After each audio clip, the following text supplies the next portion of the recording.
सच्चिदानंद सद्गुरु साईनाथ महाराज की जय। ओम साईराम। मित्रों, आज का ब्लॉग आप सभी हमारे साईं परिवार के लिए विशेष लाभकारी और कल्याणकारी है, क्योंकि आज के ब्लॉग में हम अपने साईं परिवार को साईं बाबा किस शक्तियों की पूजा करते थे, कैसे लोगों का कल्याण करते थे और कौन सा उपाय हम लोग करें साईं बाबा की। जो पूजा साईं बाबा करते थे उस पूजा में कौन सा उपाय हम लोग करें कि हमारे परिवार में जो दाम्पत्य जीवन की बाधा, आर्थिक स्थिति की बाधा, युवा बच्चे बच्चियां जिनकी शादियां नहीं समय पे हो रही हैं, जिनके युवा बच्चे बच्चियां जिनको रोजगार नहीं मिल पा रहा है, सेटल नहीं हो पा रहे जीवन में, और जिनके घर परिवार में सदा खरस्टक का माहौल बना रहता है, आपसी कलहपूर्ण वातावरण रहता है, घर में लड़ाई झगड़ा, किसी न किसी प्रकार का आपको असफलताएं मिलती ही रहती हैं। हर क्षेत्र में आप कोई कार्य करने जा रहे हो, आप हरदम असफल हो रहे हो।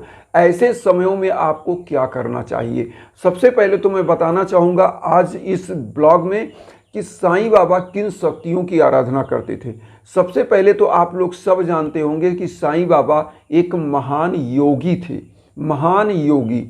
क्योंकि बाबा की जो योग की चीज़ें हैं वो आपने साईं सच्चरित्र पढ़ा होगा तो उसमें भी आपने देखा होगा कि बाबा अपनी एक बार पूरे अंगों को अलग अलग कर दिए। लोगों ने सोचा बाबा का किसी ने कत्ल कर दिया, लेकिन अचानक से फिर उन्होंने देखा कि बाबा तो जीवित हैं, क्योंकि बाबा एक ऐसे योगी थे जिनकी समस्त कुंडलिनी शक्तियां जागृत थी, सुषुम्ना नाड़ी जागृत थी और बाबा पार ब्रह्म परमेश्वर से एकाकार कर चुके थे। इसीलिए कहा जाता है कि बाबा को हर चीज़ें ज्ञात होती थी। आप कहीं भी हों, बाबा के सम्मुख अगर आप जाते, उनके बारे में कुछ सोचते तो वह चीज़ बाबा आपको बता देते किसी न किसी कहानी के माध्यम से। अगर आपने कुछ वादा कर दिया मन में कि मैं बाबा ये चीज़ ऐसे करूँगा, तो बाबा आपसे बोल देते थे। इसीलिए 11 वचन में बाबा ने कहा था कि मुझे सदा जीवित ही जानो, अनुभव करो सत्य पहचानो। मतलब बाबा कहते हैं कि मेरी शरीर समाधि के रूप में भले चली जाएगी, लेकिन मैं सदा सर्वदा अपनी उस एनर्जी के माध्यम से आपके आसपास आप मुझे महसूस करोगे, मैं रहूँगा। तो मेरा हमेशा आप ध्यान रखिए। तो बाबा पहला नंबर तो योगी थे। अब दूसरा नंबर आइए, आप सभी लोगों को याद होगा कि बाबा एक धूनी जलाते थे, धूनी जलाते थे और उसी के सम्मुख बाबा बैठते थे। अपना चिमटा टमरेल जिसको बोलते वह सब लेकर के बैठते थे और वहीं से उसी धूनी की राख से, जिसको ऊदी बोलते हैं, उसी से लोगों का कल्याण करते थे।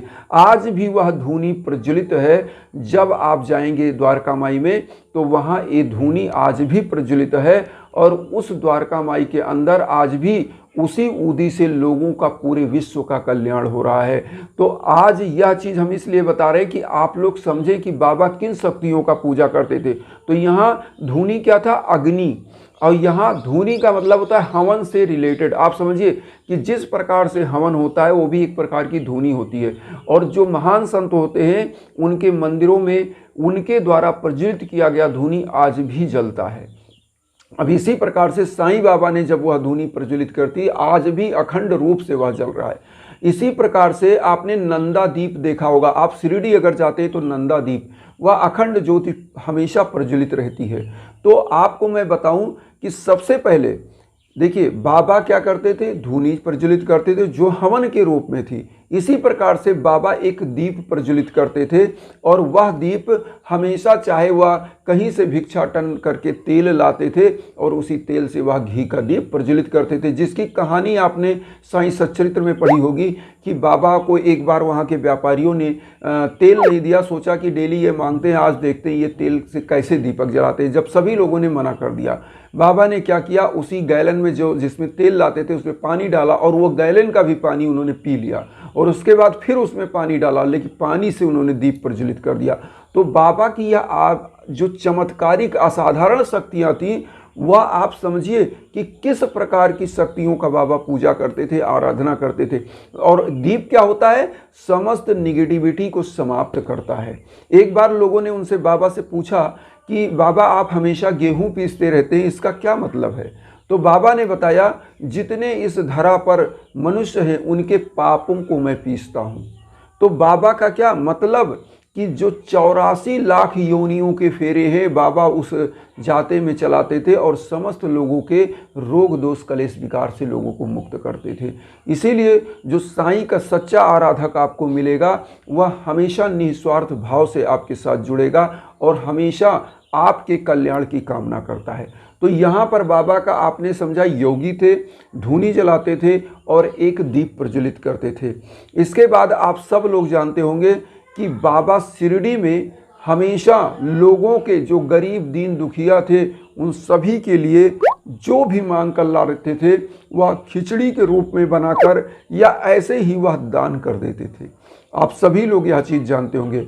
इस ब्लॉग में बताने का मकसद ये है कि कैसे आपको हम उस पूजा से जोड़ें जो आपको बाबा तक पहुंचाए, जिससे आपका कल्याण हो।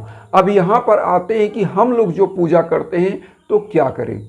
यहाँ पर देखिए, बाबा एक साधारण आदमी की तरह दिखते थे, एकदम फटा चिटा पहने रहते थे, साधारण से साधारण बाबा का जीवन था। और एक चीज़ जान लीजिए, जो व्यक्ति साधारण होता है वही असाधारण होता है।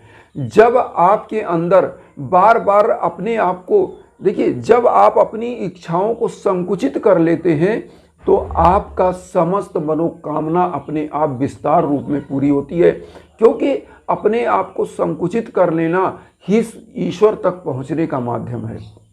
यहाँ पर हम कहेंगे कि आज मानो लालची इतना हो गया, एक पूजा की बात कर दीजिए तो ना तो करेगा ना कराएगा, क्योंकि उसको लगता है कि ये सब कुछ नहीं है। दुनियादारी में यहाँ पब में जाओ, वहाँ रेस्टोरेंट में जाओ, वहाँ जाओ। आज सबसे बड़ा दुख का कारण यही है कि हम अपने आध्यात्म से, जो बाबा की शक्तियाँ जिससे बाबा पूजन करते थे, मैंने क्यों बताया, क्यों हमारा जो मानव है वो आज परेशान है। कहा गया है ना कि दुख में सुमिरन सब करे, सुख में करे न कोई, और सुख में सुमिरन सब करे तो दुख काहे का होए। तो यहाँ कारण है कि हम अपने परम पिता परमेश्वर को भूलते जा रहे हैं। यही चीज़ रामायण में भी लिखा है क्या, कि जहाँ सुमति तहाँ संपत्ति नाना, जहाँ कुमति तहाँ विपत्ति निधाना। आज कुमति हर घर में चल रहा है। मैं बता रहा हूँ, मेरे साथ इतने अच्छे परिवार से लोग जुड़े हैं, उनके पास धन दौलत की कमी नहीं है, लेकिन वो क्या है, सबसे ज़्यादा आपसी लड़ाई झगड़ा, पारिवारिक कलह, दाम्पत्य जीवन का विवाद, बच्चे बच्चियों से आपस में वैचारिक तालमेल ना होना, ऐसी समस्याएं एकदम निरंतर है जिनके लिए मैं लगातार हवन करता रहता हूं। तो आज मैं आपको बताऊं क्या कारण है ये सब होने का।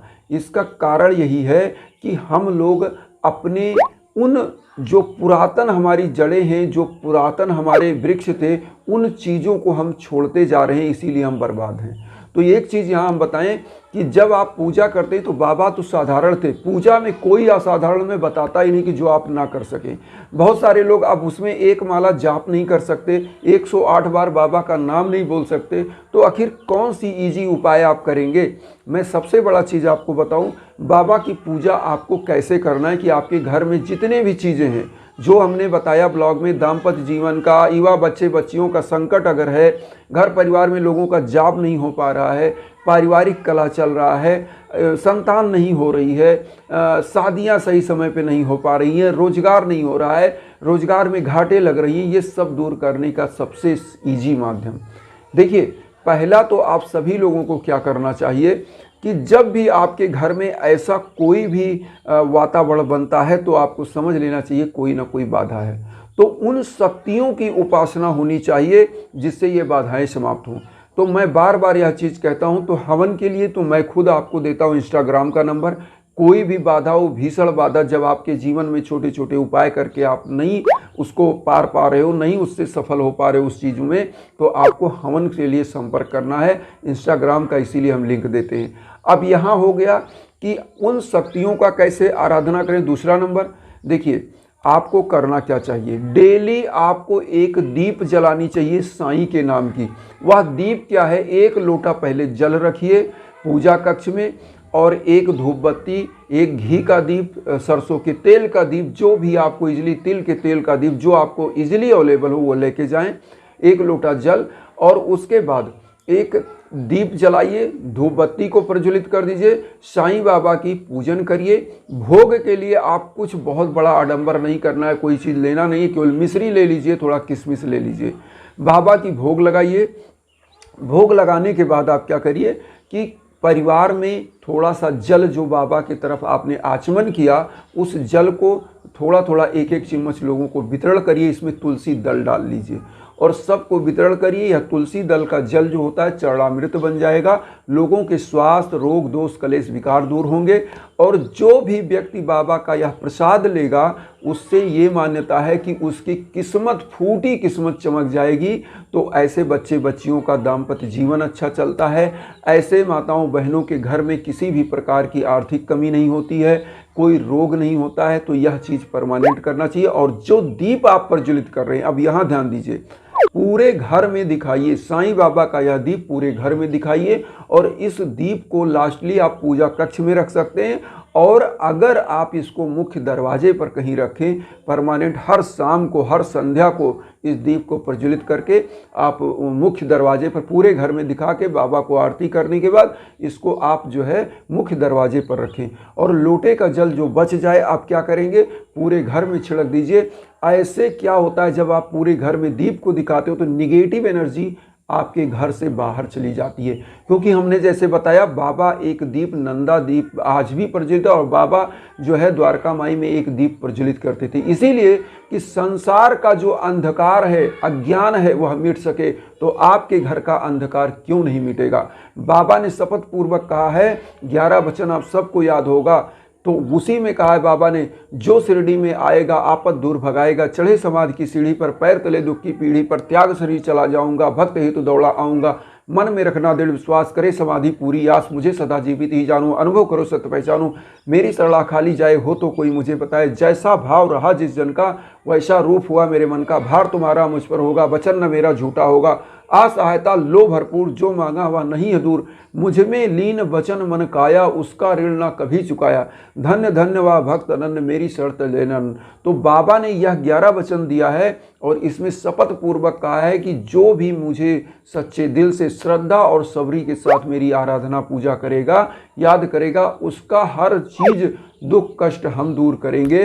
तो यहाँ पर एक चीज़ और बताएं, लास्ट में क्या करें, कोई भी पूजा करें, कोई भी अनुष्ठान अगर कर रहे हैं संकल्प लेकर के, तो लास्ट में आप गरीबों को, दीन दुखियों को कुछ निवाला खिचड़ी बनाकर फल फूल वितरण करिए, वस्त्र आदि वितरण करिए, जितना आपका यथाशक्ति सामर्थ्य हो उतना करिए और फिर देखिएगा बाबा का चमत्कार। तो इसीलिए हम आप लोगों से कहते हैं कि हमेशा धर्म वत्सल रहिए। धर्म अर्थ काम मोक्ष जो हमारे पुरुषार्थ की चीज़ें हैं उन्हीं के अकॉर्डिंग चलिए, निश्चित कल्याण होगा। तो इन्हीं भावना के साथ एक चीज़ हम आप लोगों से कहना चाहेंगे कि वसुधैव कुटुंबकम की जो भावना हम लेकर चल रहे हैं उसमें आप सभी लोग अपना आशीर्वाद चैनल को सब्सक्राइब करके दीजिए और उन साईं परिवार तक वीडियो को जरूर शेयर करिए जो किन्हीं कारणों से कष्ट में, दुख में। इसी भावना के साथ ओम साई राम।